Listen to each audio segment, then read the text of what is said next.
שלך קובי, בהצלחה. תודה רבה בועז. קודם כל אני חייב לציין שאני מאוד נרגש, כי האירוע הזה אירוע מיוחד, כי אנחנו מזמינים כאן למעשה אורחת שמצטרפת כאן למפגש של לשכת טכנולוגיות המידע בישראל מאוסטריה. אני אציג את עצמי, סליחה, אני אציג את עצמי בקצרה בעברית ולאחר מכן אני אגיד כמה מילים באנגלית. אז שמי קובי קלדרון, כי יכול להיות שיש כאן אנשים שאולי מצטרפים שלא מכירים אותנו. שמי קובי קלדרון, שירתי בצבא הרבה מאוד שנים, השתחררתי ב-2003, הייתי מעורב בהקמה של מספר חברות הייטק בארץ, וב-2015 הקמתי אינקובטור לסטרטאפים, שהמטרה הייתה בעצם לעזור לחברות להיכנס לשוק הבינלאומי, לגייס השקעות בשוק הישראלי.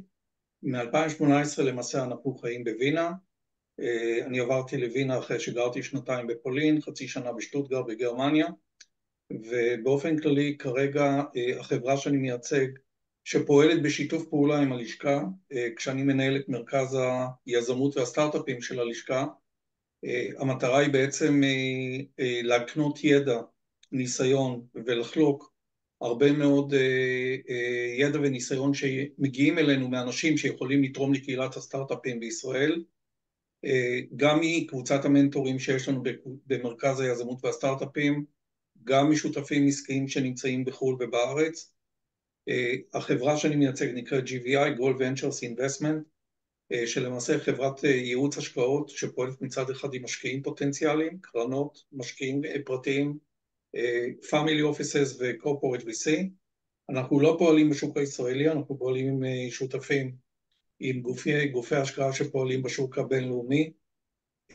אנחנו כנראה נצטרף למכרז שכרגע פועל בארץ, שיאפשר גם לקהילת הסטארט-אפים לקבל את הערך המוסף של השקעות בישראל, אבל בעיקר אנחנו פועלים בחו"ל.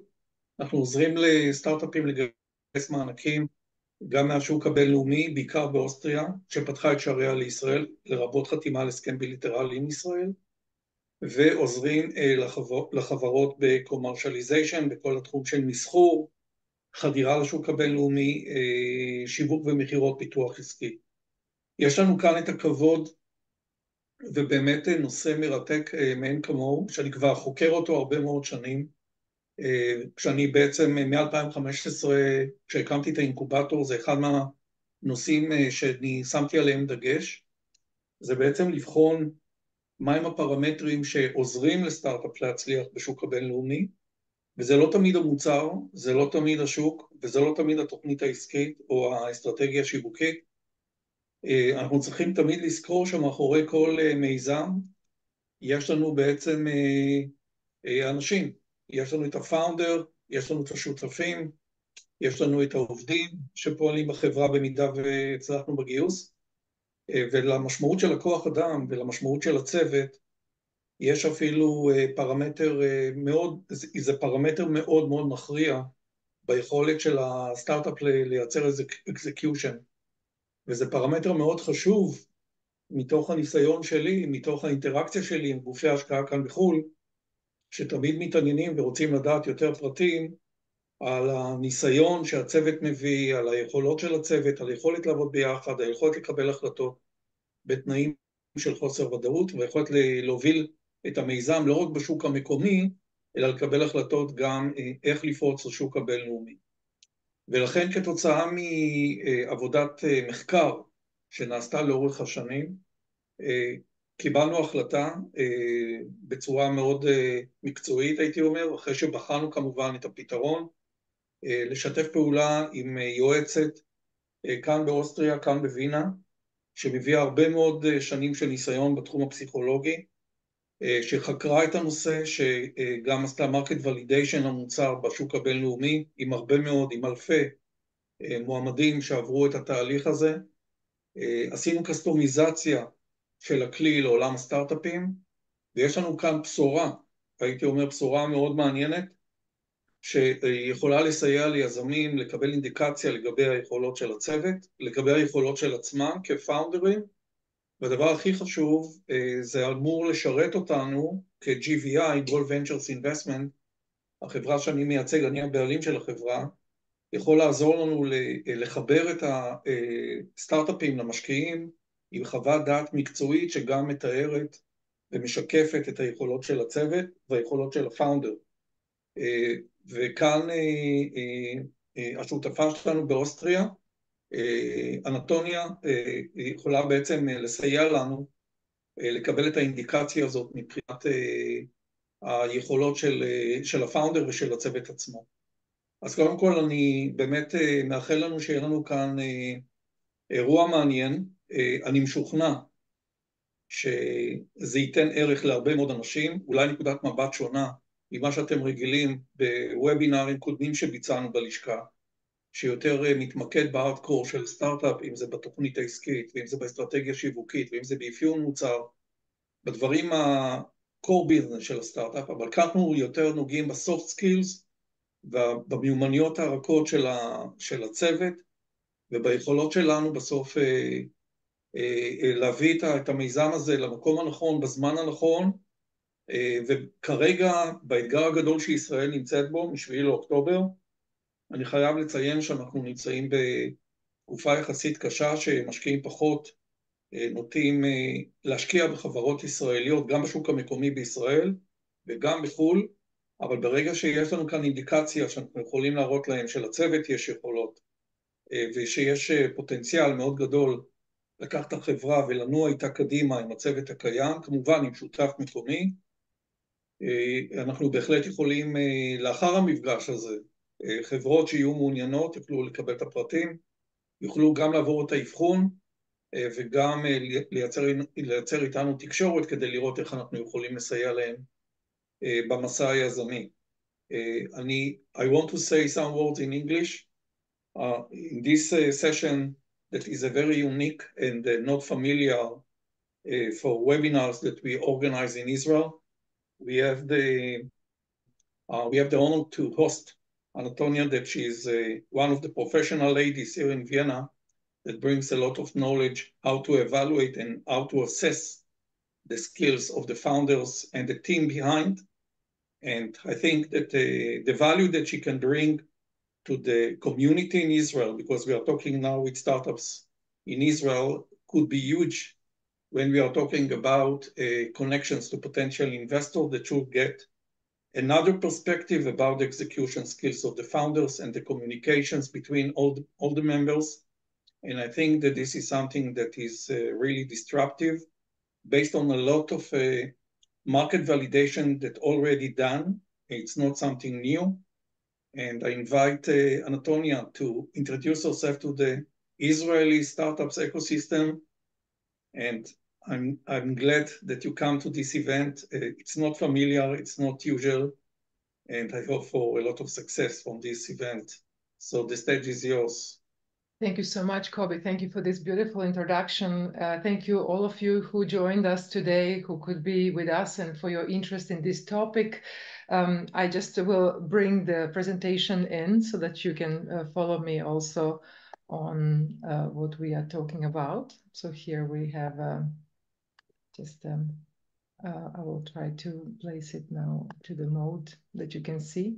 I apologize that I'm not able to speak Hebrew.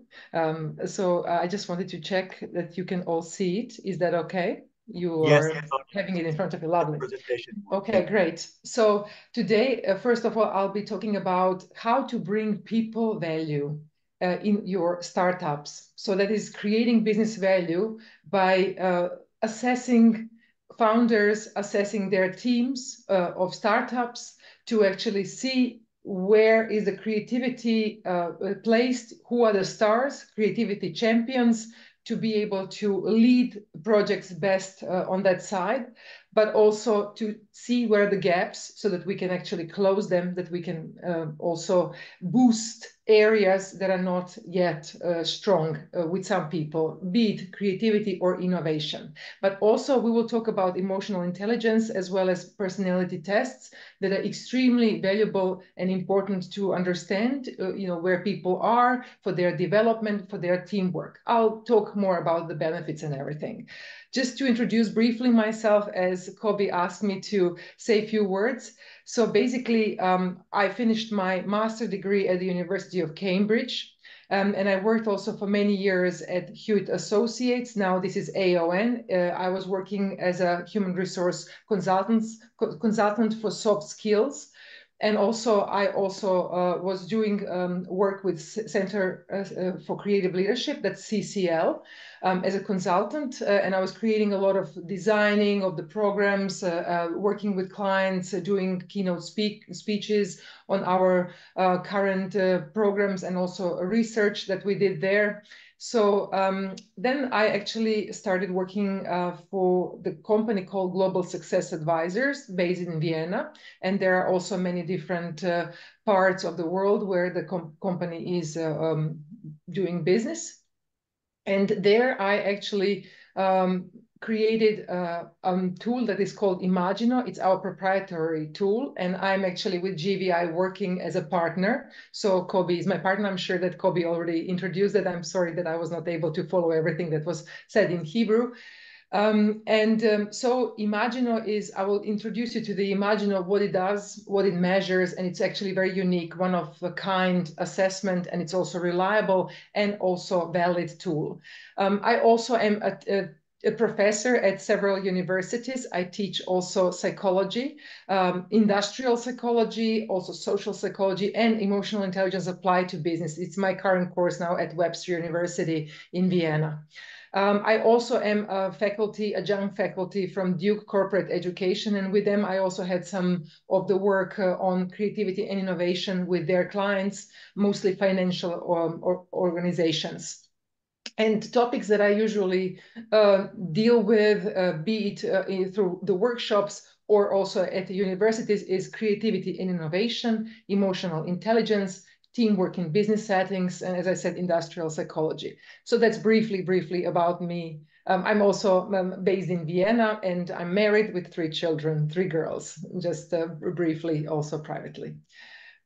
So we have an agenda then. So I will talk to you today about so what are the behavioral characteristics of entrepreneurs, founders of startups? So what is the typically something that is really useful, and typically what people have when they are successful entrepreneurs, when they are successful founders of startups? What are the ingredients in terms of these soft skills? And I also can just say, before I even start with the agenda, as Peter Drucker nicely said, what you cannot measure, you cannot manage. So it is good to be aware of people's skills, set of strengths, but also where their gaps are, so that you can actually make tailored, bespoke training sessions, be it coaching and workshops. So then we will talk about benefits of employees' assessments, and I will talk in particular about 3 different assessments, and that's personality style inventory, which is actually something similar, or we could say short version of Myers-Briggs type indicator. Maybe some of you have known or heard about this instrument. It's usually used both for students, but also in organizations and with startups indeed. And I'll explain the benefits. Then we will talk also about general emotional intelligence test, as well as this Imagino proprietary assessment tool. So as I promised, of course, when we create something new, it always involves risk. It involves possibilities for failure. It involves, so how do we execute idea to the very best? What ingredients from people's side do we need to create the value for startups? And so typically, as you see, there are quite many. We talk about self-discipline, so somebody who is really attuned to the vision and doing it, so to open the startup and to put it on its feet. Self-direction, so self-governing, self-motivating, attention to detail through focus. You need to focus also on all of the aspects when you start something. About persistence, about quick mental processing, so quick ideas, quick wittiness, problem solving, listening skills, where you listen to your team, to your employees, to your customers or consumers to actually do the best possible fine-tuning of whatever you do. Also, ability to receive criticism, taking risks, self-confidence, ability to handle rejections. Of course, sometimes you will have an idea that will not fly, and you need to see, do we pursue it further by fine-tuning it, or do we drop it, or do we retire it? So all of these things probably sound very familiar to all of you as startup founders. Also continuous learning, continuous connecting dots throughout the work. I would like to just a little bit check that because I know that you are not all maybe with English. I don't know to what extent you are familiar with English, that I'm not too fast, that this is a good tempo. I just would like to get brief feedback before I continue, that I'm not too fast for you. No, it's okay. Yeah, it's all okay. Great. So just checking in. So effective execution of ideas would, of course, need all these sets of behaviors, all these sets of skills and competencies that you actually, you are making sure that your idea are processed, executed, taken into action. And of course, these characteristics that I just mentioned to you also set apart those that are successful as opposed to those who are maybe less successful in executing their ideas. So by understanding each founders and their teams, personality type, emotional intelligence level of creativity, and also to what extent organization has this innovation climate that is conducive to innovation and creativity, is really what makes the difference. And so if we find gaps in some of these, and we make sure that we train people, we coach them and make particular training sessions that are tailored, we are able to bring the quality of their input, and also, of course, growth is supported for the startup. So the first one, benefits of personal style inventory. So personal style inventory, as I said, it's a short version of MBTI or Myers-Briggs type indicator, and it looks basically at people's characteristics. So are they more people-oriented or task-oriented? Are they more structured or creative types, and so on? And when we actually look into your strategy and what your actual goal is and vision of the corporation, then we can see, are these characteristics matching? Because sometimes you might have an introvert who needs to sell, who needs to represent the organization. So maybe that's not the best match. Somebody who is introverted, shy, not so open to actually do such a job. But then we look for the matches for each of the job descriptions, for instance. So we call it lock and key. So we have a job, you can imagine it as a lock, and the right key would be the employee coming in with the right set of skills, soft skills. So I can show you, for instance, so what this type of test can tell us about candidates' personality. So each type of personality has certain preferred working style, each of these different. So there are 16 types in total, you know, introversion versus extroversion, or being perceptive versus being judgmental, quick on judgments, which is important for instance, management. Then we have a perceptive, intuitive versus sensing, practical. So you have different sort of continua, and then out of these actually come 16 different types. So each type has certain preferences for working style. What kind of problem-solving approach each of these types, for instance, might have. What is preferred working environment where they work. For instance, if somebody is introverted and would like to maybe deal with numbers, and it's maybe thinking type, so it's analytical and more accounting type, as opposed to somebody who is introverted, but it's also very creative. So this person is like a thinking machine.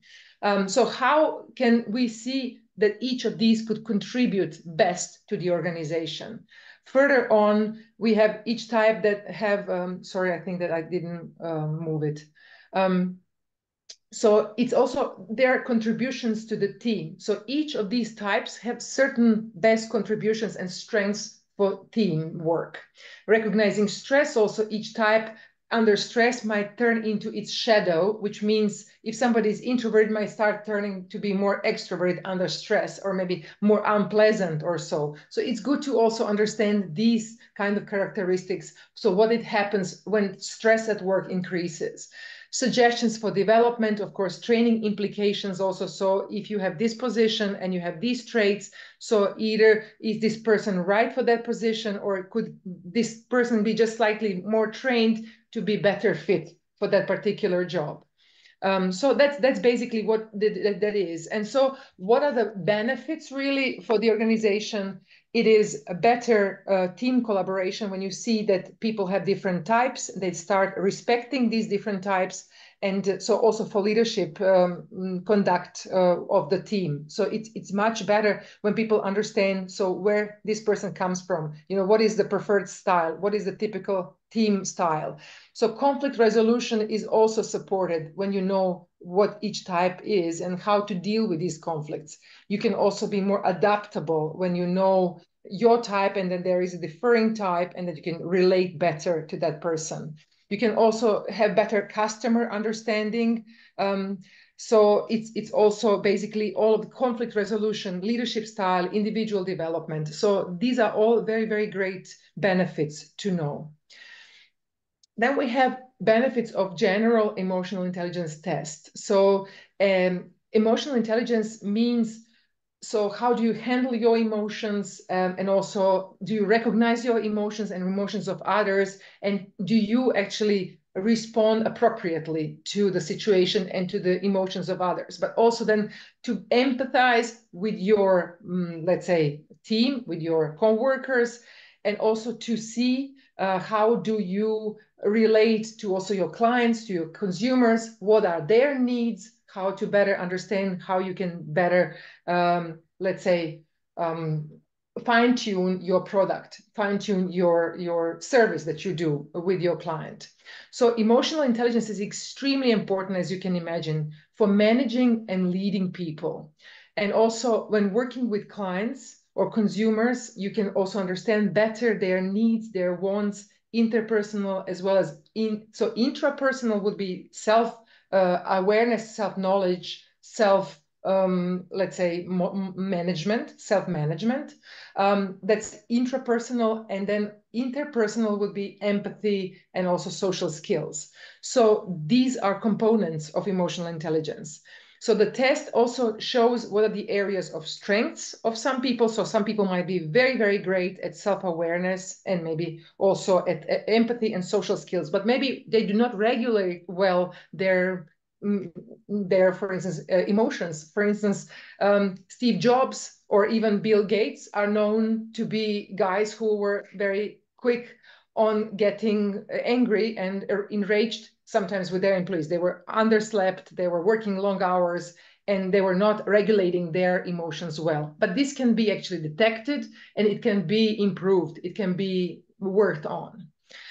So we talk about strengths and about gaps, and by recognizing gaps, we know exactly how to intervene, to make the intervention and to actually better off this, and to improve it. So displaying personal average, advanced, and exceptional levels of EI, or the emotional intelligence level, then we know where to work on. If this person is average, it's certainly a lot of place still to work on. If person is exceptional on level of EI, then this person is really somebody who could be a role model for the startup environment. Through individual coaching and seminars, we can boost EI, emotional intelligence, and it is shown by science that this is actually possible to do.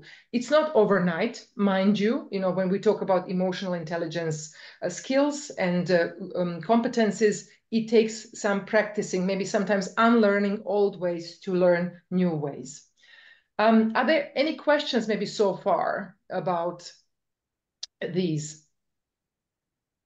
Yes, I have a question. Yes, Amit. Yeah, thank you.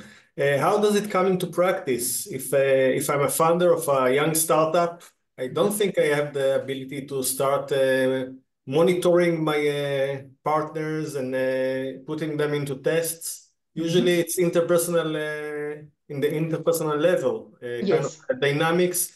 If I like him, if I have good atmosphere with him, with her, I don't see myself starting putting people into tests just to hire them before starting working together. You could, for instance, also make it for recruitment purposes, indeed, because you see, if you have somebody that you notice is a candidate that has higher EI as opposed to somebody who has lower EI, certainly you might like to have somebody with higher emotional intelligence, because this person will be better at team working, would be more considerate, would be more mindful, would be more appropriate managing emotions, you know, when something happens. Typically, benefits of high emotional intelligence would be that they are better at resolving conflicts, they are better at understanding customers and their needs, they are better at decision making because they will consider analytical facts, insights, but also emotions, you know, this kind of intuitive feeling. Theoretically, it sounds great. I understand, and I think theoretically it sounds great. There are a lot of books about the emotional intelligence, Indeed. and I'm sure they are all perfectly right. The question is, do you see young startups that actually recruit people to their teams based on this kind of tests? Absolutely. My answer is yes. My answer is absolutely yes. And I can say that I also had some experiences with organizations and some startups where they actually asked me specifically to employ all three tests: emotional intelligence, also this type of personality, and also to see their levels of creativity and how they would handle, for instance, or they would, of course, then if they're recruits, how they assessed their previous organization, because they cannot assess with that test yet something that is done in a new company. So we actually get an insight, and it's very, very good, because if the organization like startup is, you need a lot of creativity. You need somebody who is constantly with novel ideas, novel solutions, you know, recognizing challenges ahead and so on. And that's typically somebody who is quick-witted, who is focused, who is really, you know, really, as you would say, sharp. So somebody who would be also emotional intelligence indeed, because if you have team, that makes a huge ingredients to the team. If somebody is just brushing people off, is arrogant, overconfident, is not maybe self-aware, this self-awareness is at the core of emotional intelligence. So if you have somebody who is not self-aware, that's big trouble, because this person might not be very perceptive of others' needs, of what others would suggest. They might not include others people's ideas, which is really bad for the team. It's really bad. So I mean, but if you already have a team with some people who are with lower EI, this is going to be able, we are able to train it. We will be able to boost it, you know, to bring it to another level. When we recognize which exactly areas, this is all trainable. This is all trainable also. Sorry, somebody else wanted to say something. Yeah, I would like to ask another question. Can I use the MBTI model personally? So I mean by trying to build my own career path and find what kind of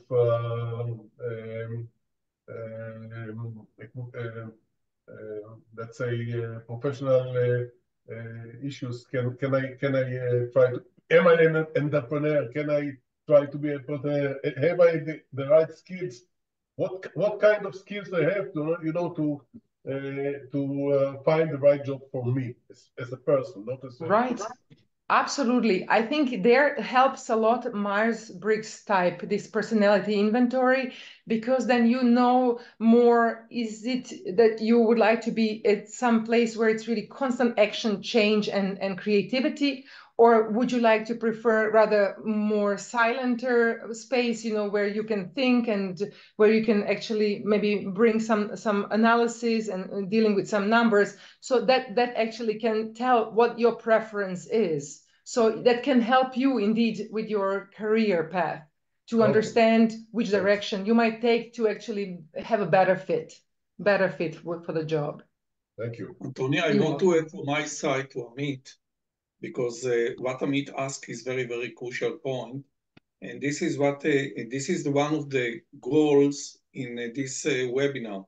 We want to put the entrepreneur and the partners and the employees on the center now in this webinar. So it means that now, in the first time, for your interest, you can use this tool in order to recruit the right people to your team and to find the right people that engage to your startup, because we saw during the years that I made the research that some of the times the partner accept everybody that would like to join to him to the journey, but not based on something, an analytical tool that can help him to define the perfect job or the perfect task that this partner should do.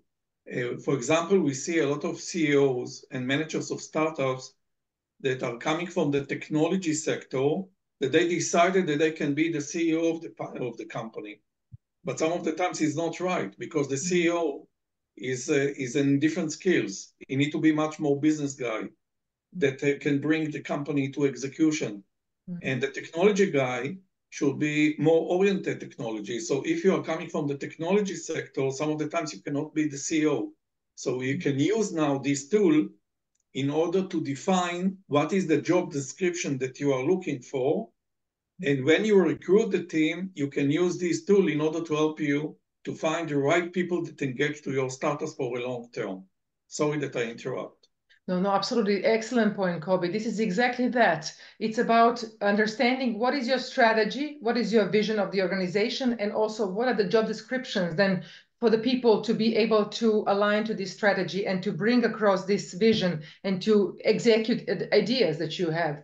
So then that you have the best fits, like I said, this lock and key. So you have a position and you have a person as a key. So which one is the best key to this position, to this lock? And that's about it. And so Myers-Briggs really, or this personal inventory test would be very, very good, because it's good for reflecting on exactly that, and also to see for the team dynamics, you know, where this person might fit best, which position and which exact team position, so to say, yeah. Thank you, Amit. Great question, yeah. Mm-hmm. Did somebody else want to ask something?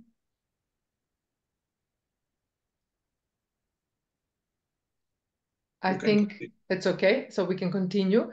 So now this is just still giving some information about Imagino, as I said, as I promised, this proprietary tool. So I will just need to move a little bit the boxes because it's a little bit on its way. So benefits of Imagino assessment tool are that you will, first of all, maybe I will describe what the tool is. So the tool is very much adequately assessing individual creativity and organizational innovation climate in one go. You do not have tests like that out there. So it's very unique because it in one go looks into individual creativity, but also how this climate of the organization is conducive to innovation. And if there are some gaps, then we know exactly which gaps we talk about, and then we are able to address them. I can tell you I had experience with many organizations so far, and it was really fantastic experience also from the side of the organizations and from the employees. I would test. For instance, they would say, okay, we have this group. Recently, I had a consumer product organization. I had 35 people. There were some about 22 were from marketing, and the rest was from R&D department. So we tested them, and we discovered that there are indeed people who are exceptional. We had out of 35, 5 people who were totally exceptional, and they were high on all different 9 drivers or influencers of individual creativity. And so I could write in the report, these people are your creativity champions. So any kind of initiative that you do that involves creative work, problem solving, brainstorming. They are those that should lead these discussions and these projects. And then the rest of the group, I had to see their strengths and also their gaps. And I had with each of them individually, one-on-one work, individual coaching sessions, 45 minutes to 1 hour. And I actually spoke to them briefly about their strengths. And I spoke exactly where these gaps are happening, why these gaps are there out of their answers. And we discussed that, and they reflected upon that, and I gave them tools how to improve on that, gave them some suggestions, gave them sometimes even titles of the articles or of some also books that they could actually read and improve on some of these points. So it is about looking into how somebody is creative, how somebody is innovative, how quickly they are solving problems, for instance. And also, of course, we look into also in organization then. So organization had also some scores on their organizational innovation climate. Some people who were in R&D in specifics, they assessed their organization very high, and in marketing, it was not that. And I got through coaching exactly which parts should be mended, what needs to be done, that we bring innovation of the organization on another level, to enlarge it, to boost it. So this is actually what this tool can do. And so Imagino is, as I said, the GSA proprietary tool, scientifically valid. Some organization in Vienna, PsychAccess is called, tested the tool for validity and reliability. And the statistics for over 700 pages showed that the tool is valid and reliable. So we actually do test what the measurement it tends to test. So we look into individual creativity once again and organizational innovation climate, strengths and gaps at once in one go. So there are 9 in total relevant creativity drivers, such as originality, courage and drive, focus, so transformation, so change processes and how you lead change and so on. And there are 6 different organizational innovation climate drivers. And we look at them in organization, what are the strengths, and so what are the gaps. And we also have our global database benchmark. So each score is benchmarked according to global database average score, and also the global database golden standard or top 10 score. This is actually what we can also then offer. And so when we have that, if a candidate has high scores on creativity drivers, this shows that they are very original and they're quick thinkers and they're really great at solving problems. Ability to come up with breakthrough radical ideas is also for sure better with them, to stay with them. They can lead the process. And the rest of the people I managed to actually coach, and through workshop, we also brought these gaps up. We closed the gaps. And so this really helped a lot. So the more people are self-aware of their strengths, where their creativity lies, and also basically on emotional intelligence is also very good to know, because emotional intelligence is also very important for creativity. You cannot be creative nowadays without team, especially autonomous team. So if somebody does not have emotional intelligence skills, the project will fall apart, because the team will not be able to deliver, will not execute ideas and execute prototypes well. So benefits of more creative workforce. So you have more ideas and solutions, you have better designs of products and services, you are optimizing operational efficiency, you are also coming up with more state-of-the-art technologies. I think that somebody has a microphone on and there is a little bit of noise. I hope that this is really... I took care of it, Antonia. Thank you. Okay, lovely, lovely, thank you. Discovering new applications of this new technology. So how do we apply technology? Shorter product life cycles, harnessing that. You know that nowadays candies are not even 6 months, holding. It's all the time changing and changing. Technology is improving. expansion and growth into new territories is also important when you have a creative mind and you see and you connect these dots, how do we do that? And of course, you need to also make certainly a good assessment of when you go into new territories, but also improving marketing excellence, also strategies for retaining people, best people. That's all coming from benefits when you have a creative workforce, when you have a creative founder that actually is able to deal with that. So science suggests that creativity can be measured and it can be developed.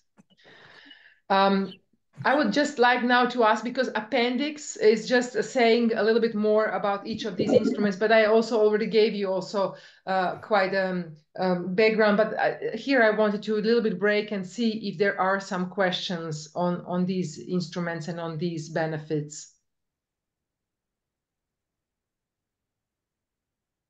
Yes, maybe I would like to ask the audience, feel free to share with us some examples of things that you have from your experience when you recruit the team, when you recruit the members to your startup, to your journey. If you want to share your success stories or some insight from your side about how do you think that this tool can help you.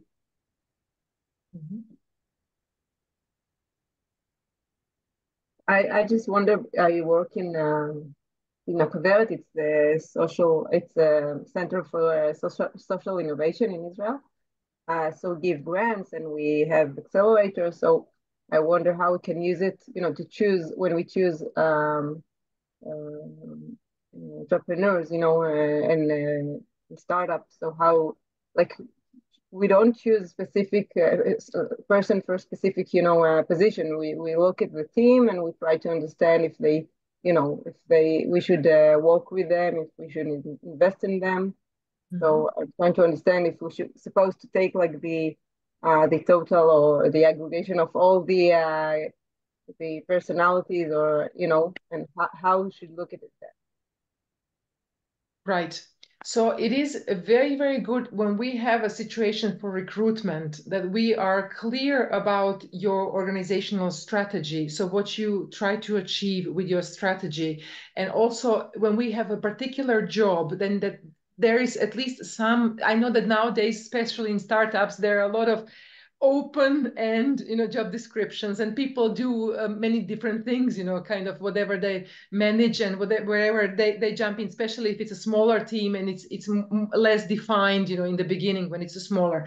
If it's a bit already a startup that is substantial and with some time already working, then it's good to actually know this job description. And so then I'm able to test a new candidate or candidates with all these 3 different assessments, and I'm able to suggest to you what would be the best match for that particular job that you have. So from the side of personality, so what are their preferences, preferred ways of working, and so how does that would match your particular job description that we talk about, where you want to fill it in.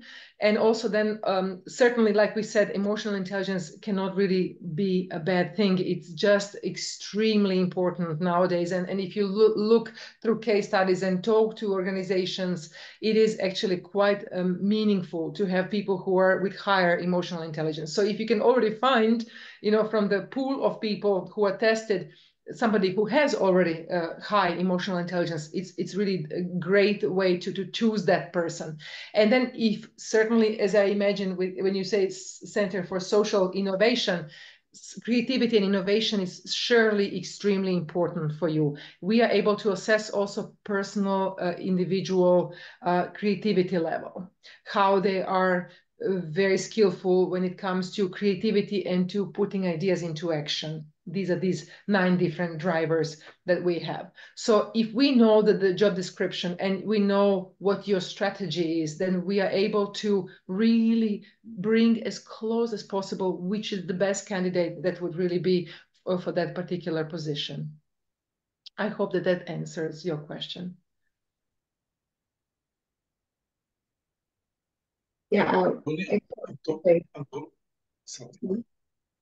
No, I was trying to understand, like when I look at a team, I'm not recruiting people. Aha. I understood that you would recruit. I apologize. Let's see if they are they are a strong team or not. Right. You see, when it comes to teams, I have also another tool that is called, in particular, Belbin test assessment. Then we are able to also assess each of the person in the team roles, what are their strengths and where their typical good roles to take. For instance, it can be somebody who is really idea person, somebody who is more a chairman, who would be more managing, who would be more dealing with situations. So I have actually another assessment that is beyond that, but certainly Imagino helps really there as well, because I will show you. So if I go to MBTI, so there is this here. If you see Imagino, it's looking also, I am able, this is one profile of a person, but I am able to generate also profile like that for a team. So we have then team results, and then we have a total score for the entire team, you know, how creative they are when they are together. Sometimes one person might be not so creative, but when you look in the whole results, then you see that they are actually very, very creative. And then you have also these 9 different drivers of creativity, originality, so how somebody is thinking out of the box, is original, is, you know, playful with ideas, is dealing with abstract, courage and drive, courageous about ideas, about bringing them across, trying to put them into action, focus, so deep diving and concentration on the task, memory, good memory, transformation, and so on. And so obviously you will have some team members that are stronger on some of these drivers as opposed to another drivers. So the ideal mixture is, if you have, I don't have now in this presentation, we can make a spider web. And in this spider web, we take, for instance, originality, and then we see the range. If there is, for instance, team of 10 or team of 15, then we can see what is the lowest score and the high score. And obviously you will see always that there are people who can deal with originality or deal with courage as opposed to somebody else. So they are stronger as a team. In fact, but we are also able, if we look into the team and we look into their creativity of individuals, to see where the gaps are, to actually improve still for some individuals, some of the areas that are a little bit in red, so to say, a little bit, you know, in gap, area of improvement. Would that help? Sorry, I misunderstood the question. Yeah, yes, exactly. Thank you. Mm-hmm.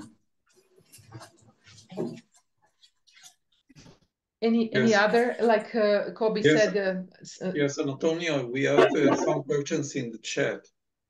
Rafi, you are more than welcome to ask the question directly. Rafi? Okay. Can you read the question that Rafi sent via the chat? Please, because I have actually big screen of the presentation and small of the Can you people. give some examples of your assessment and look into it a few years later and see how accurate you were? Right.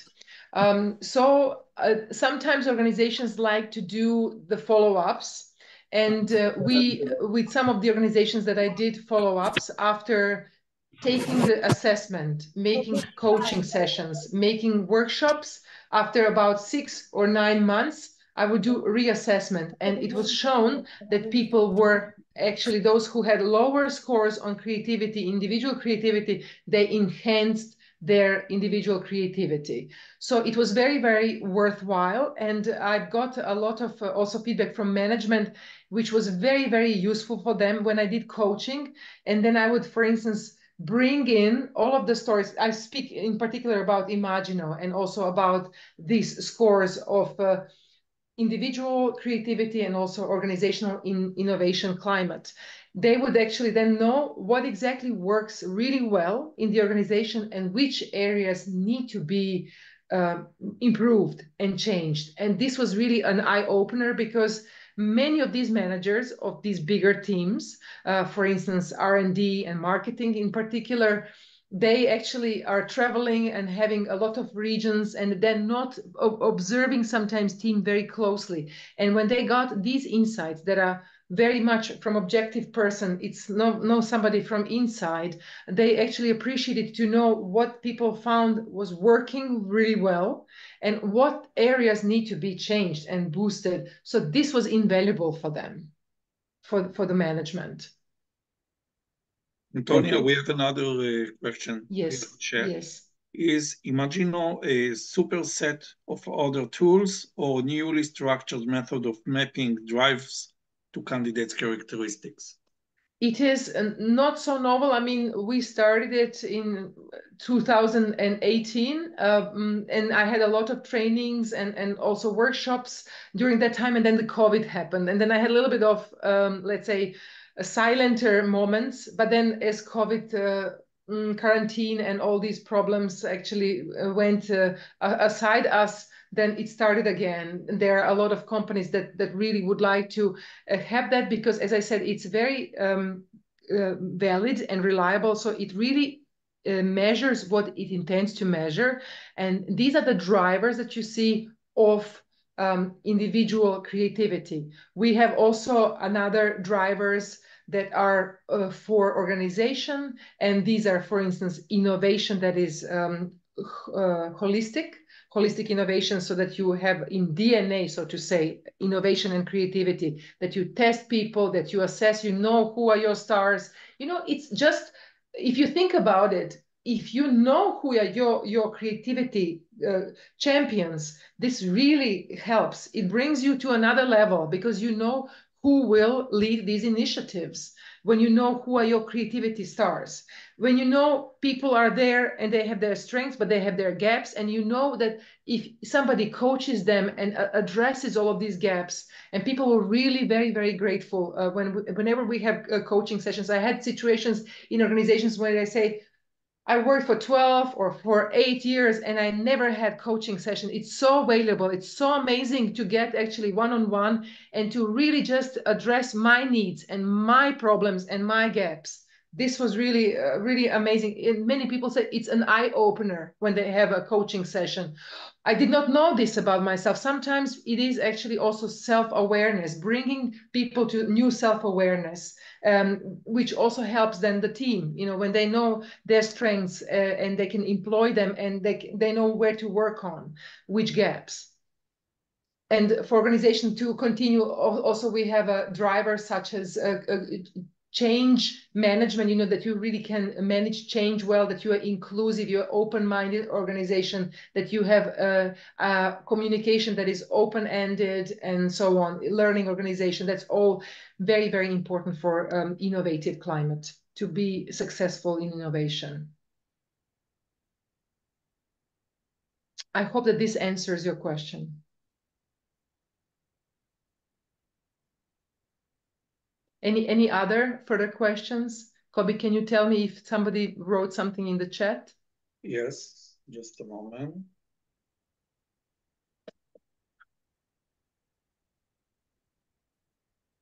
No, we don't have any questions, but maybe I can add some points from my experience.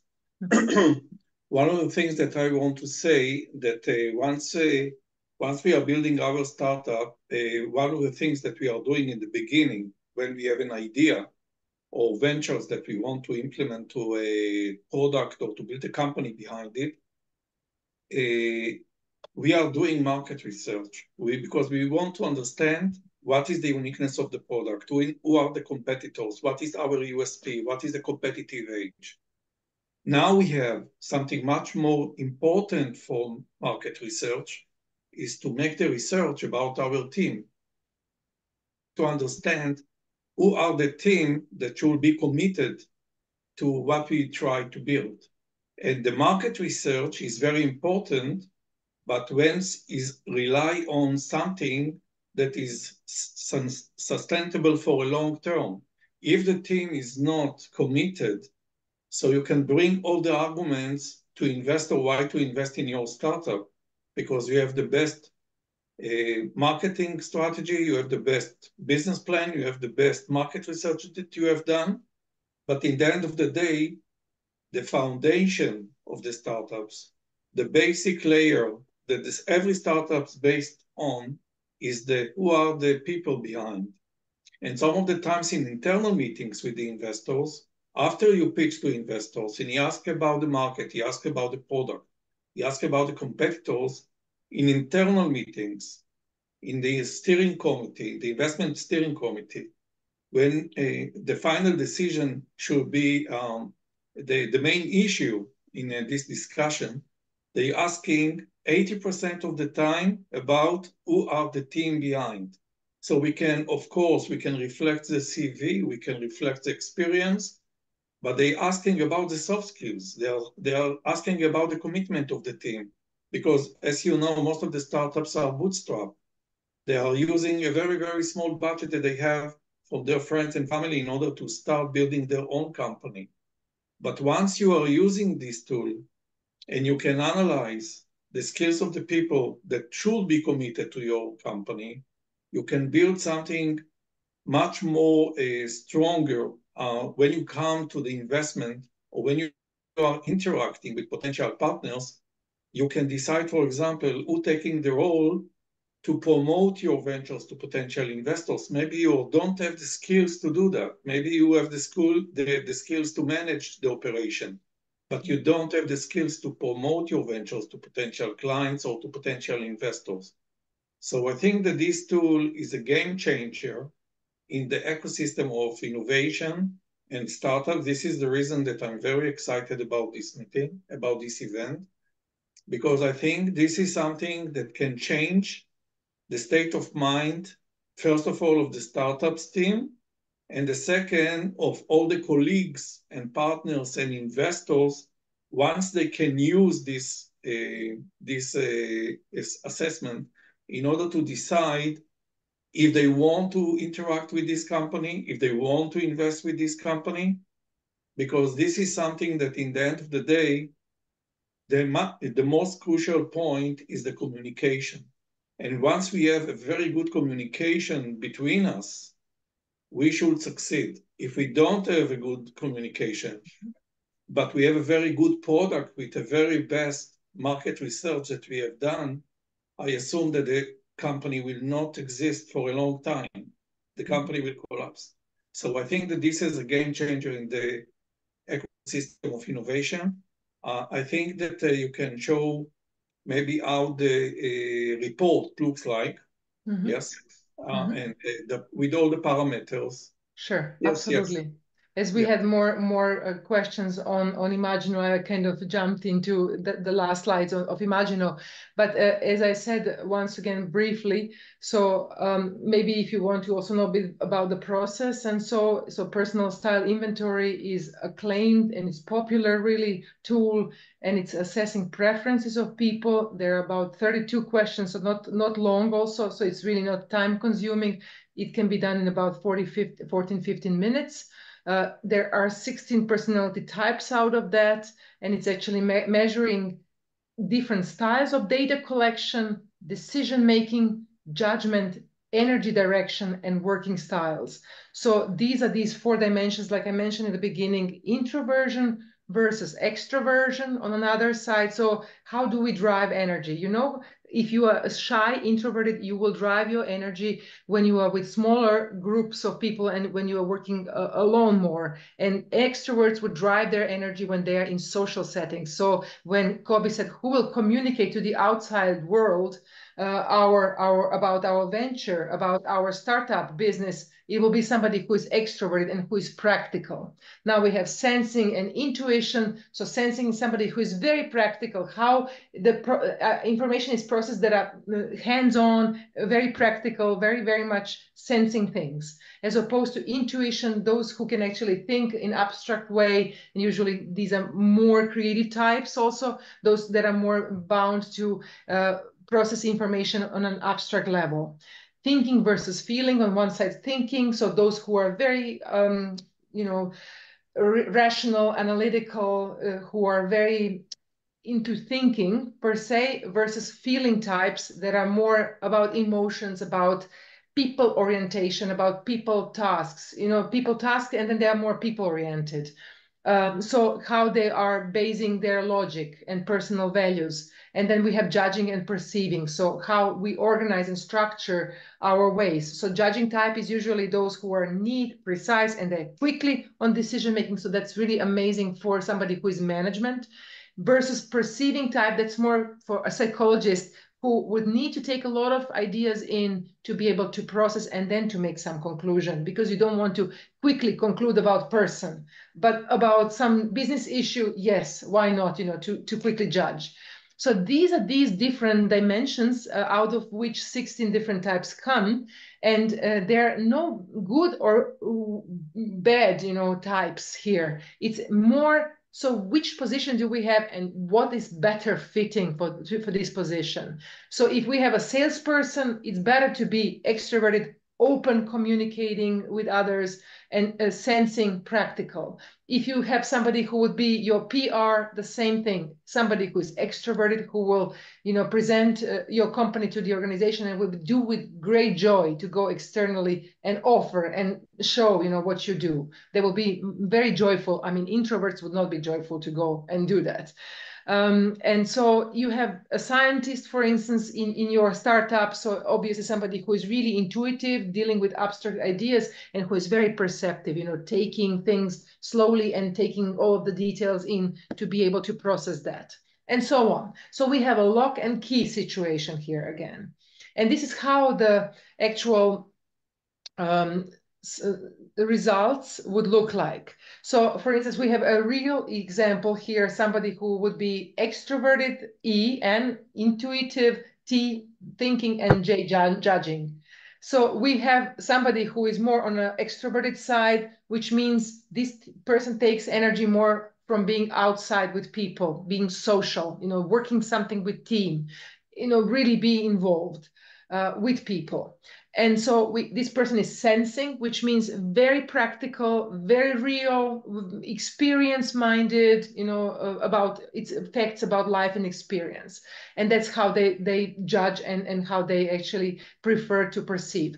And then in making judgments, this person is more thinking type as opposed to feeling. So this person is more analytical, rational, objective, impersonal, and so on.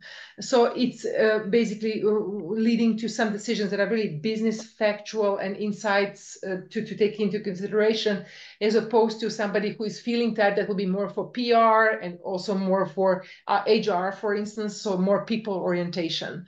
And so this person is also J, judgment. So it's also that this is a decisive person, is very neat, structured, is planning, controlling events, and quick on judgments.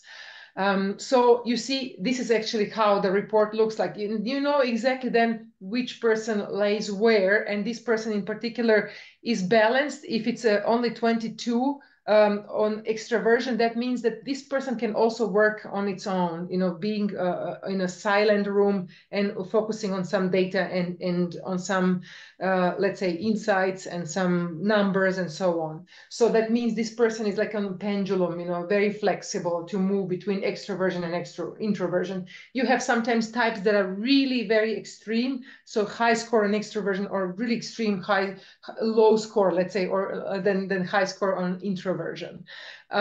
So this is how this looks like. And as I said, there are no wrong or right answers. It's about which person matches which position.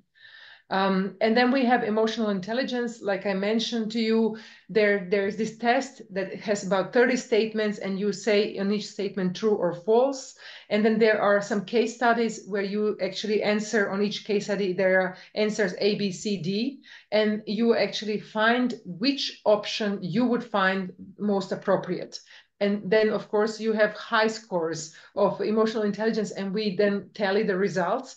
And then we are able to see if the person is somewhere between 25th and 75th percentile, which means really average. We have low and high average and middle average scores. And then we have from 75th to 100th percentile, top 25 percentile scores. And these are people with very exceptional emotional intelligence, right?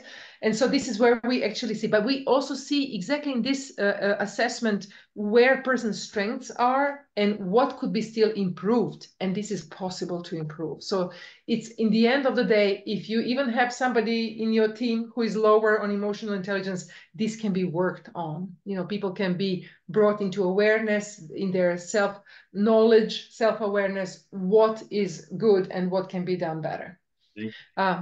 So, yes. Somebody wanted to ask something? Bye.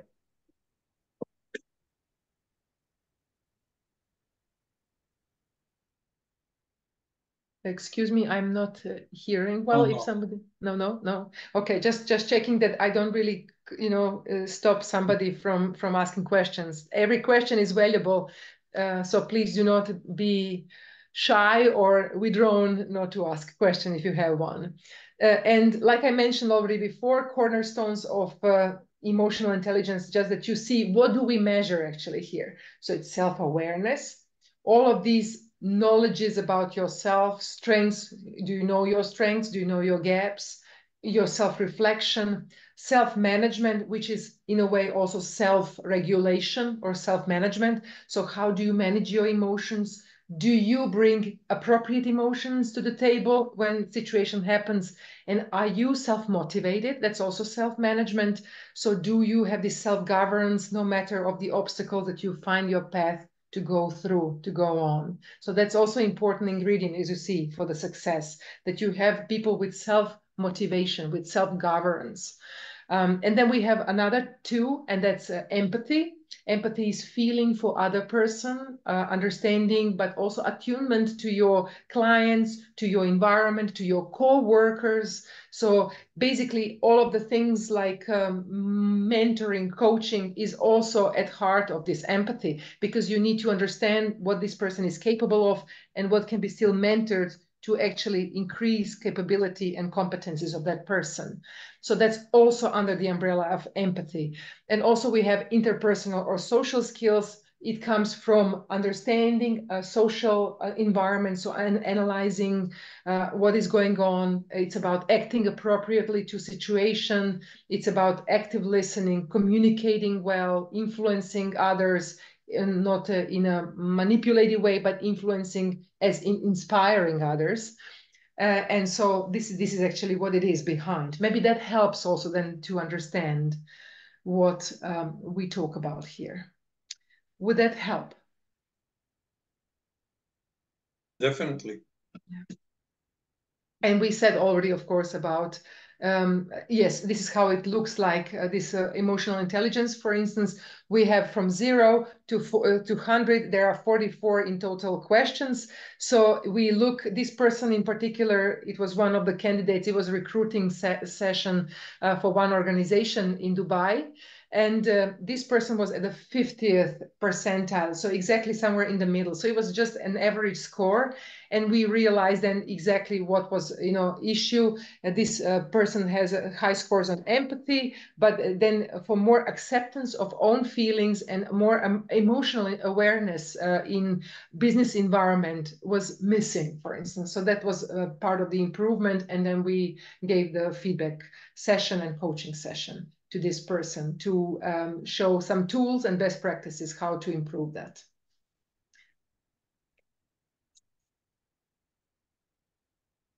And as you already heard, I can also repeat, maybe just for those maybe that might have been a little bit later coming to this meeting.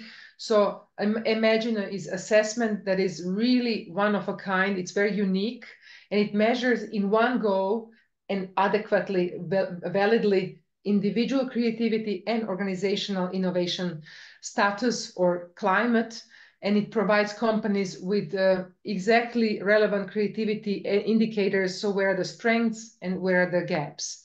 And so it pinpoints also the personal scores, and then we can address these scores against global database average scores and also global database top 10 or golden standard scores.